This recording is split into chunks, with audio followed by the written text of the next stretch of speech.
na, okay. Good evening everyone, I am Jennifer Castro. Hello everyone, welcome back to the channel. The Jennifer Castro interviews, the General Coverage Face-to-Face 2025 special. I am Jennifer Castro again, and today we're diving into something super important. The 2025 elections, I'll be sitting down with the different candidates running for office to get to know them better and help you make informed decisions when you vote. These interviews aren't just about politics, they're about real people, real plans, and the future of our communities.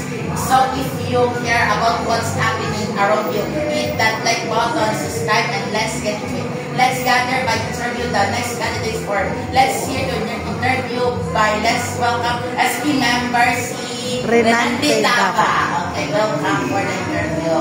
Today I will give you 3 questions. 1 minute, ano lang, 30 seconds lang ha. Kasi iba mo lang 30 seconds lang ha. Okay, okay, ready? I will give you for 3 questions. Okay. I will read out for 2 questions advice lang ha. Kung understand mo ha. First na lang. Sige, first. Okay. Question number 1. 3 lang nagka. Okay. Question number 1. Can you briefly introduce yourself and tell us what position you're running for? Can you briefly introduce yourself and tell us what position you're running for? Timer starts now. Go. Okay, I'm Engineer Renante Tapa from Saragosa, Bugasan ng Philippines. And I'm running for Sangguniang Bayan member. Ibalik si Engineer Renante Tapa bilang SB sa Konseho Municipal. Yes. Another person, that's another part. And we are for the development of our town, Bugasok. We are after for the welfare of the Bugasok. Okay, stop. Next question number 2. What specific issues in our community you want to address first? What specific issues in our community you want to address first? Time. Okay. Starts now.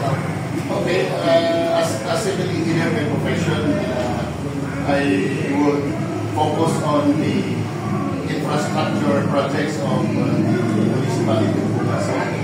Gusto ko din natin kung kapag sa ang mga infrastructure na pinagawa, dapat sila prioritize natin so maka-beneficio ang mga kagawa.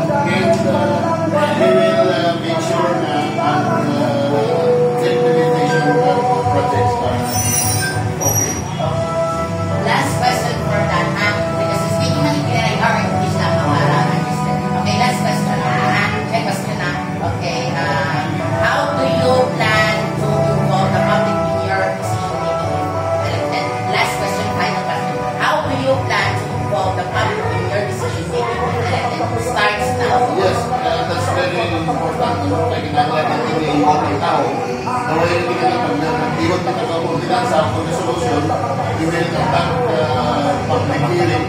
Kailangan well-informed tao. Kaya pag at least kita mag-give ng decision mga natin ng puso ng tao. Kung hindi naman lang we hope parte sa mga